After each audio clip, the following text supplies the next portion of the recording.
For our next episode of Pool Care, Lucas and I are going to show you how to use the regular vacuum. Do the changes of our automatic vacuum. If you want to swim on the day you arrive and the pool needs to be vacuumed a little bit, you're going to have to use the old-fashioned vacuum that requires the use of the pump. First thing we're going to show you is all the necessary equipment that you will need in order to run the vacuum. Lukey, say this is the pole. This is the pole. You can find the pole along the fence.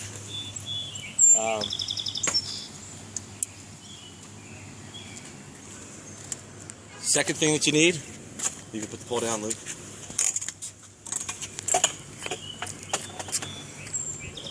Are these two items. Luke, come here.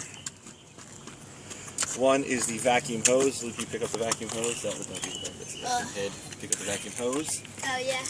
Vacuum hose you will find inside the garage, against the wall, closest to the door going into the house, wrapped up around its base. And then you have the vacuum head, which will be found in the small part of the garage on the shelves in the where I keep all of the pool equipment. Well, you should know that by now.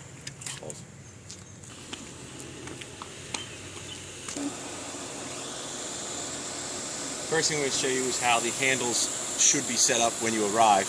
If they're not, pause the camera here and get them to look like this. Much slower. Do it again.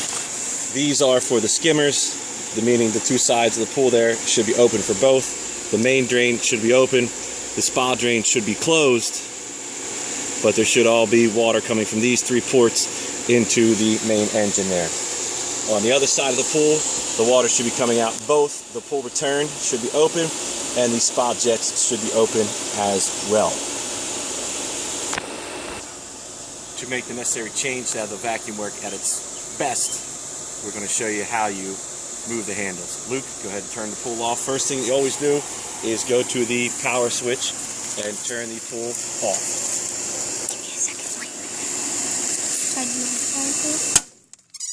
Alright.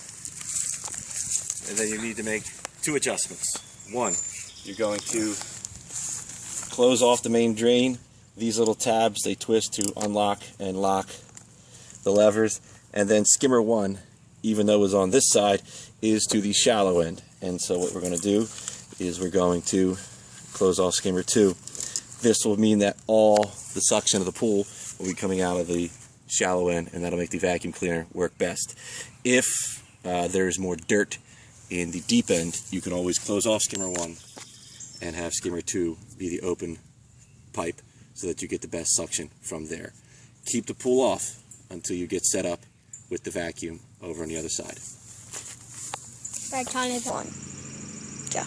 Next step, you take your pole, you attach it to the vacuum head, which is giving us a hard time, and the reason would be that this thing is too close to the base here. You need to have a little bit of space, and then you will see that once we get ourselves evened up, it fits on nicely. Now Luke's going to hold this tight. Although we're making this a two-person job, you can certainly do it with one person. It does not matter which end of the vacuum tube that you take. You're simply going to connect to the vacuum head, and you really want to get it down there as best you can. And then there is no surefire method, but you want to make sure that the head goes in as such.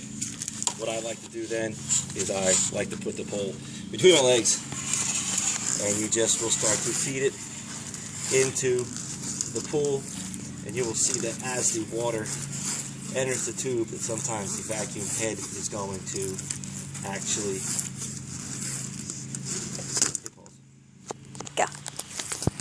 So as I was completing my thought there, it will actually start to move a little bit. The key thing as you put the tube into the water is that you make sure it goes down straight in so that water is getting fed through the tube. It will take a few seconds.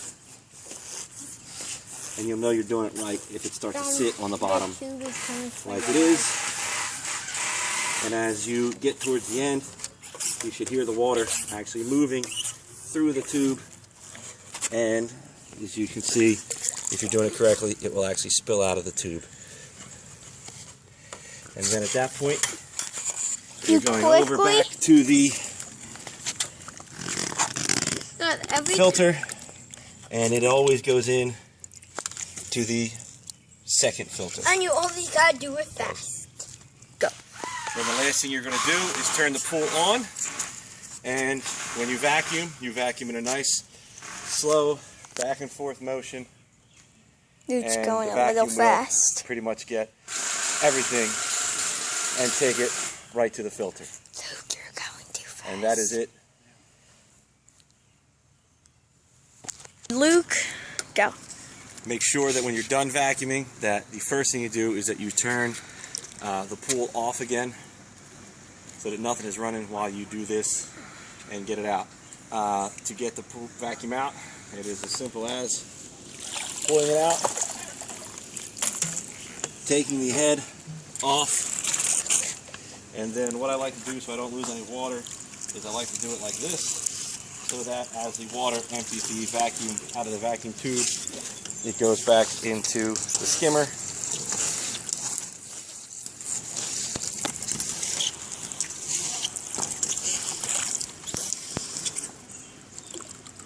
And then you're going to just place the basket back into. I think I might have forgot to mention that step, that you take the basket out before you put in the vacuum, and the lid goes back on. I'd like to tell you that it's easy to wrap this thing up, but it's a pain in the butt. You try and get it to a circle and put it back where it belongs. And then we're going to walk over to the pool, or walk over to the pool motor and show you to make sure all the handles are back in the right spot, and then we're done. The last thing you do, always make sure the pool's not running when you mess with the valves. Again, just as a reminder, this is what the valve should look like as you're using the pool. And so when we put them back to normal, again, we're going to twist, Luke.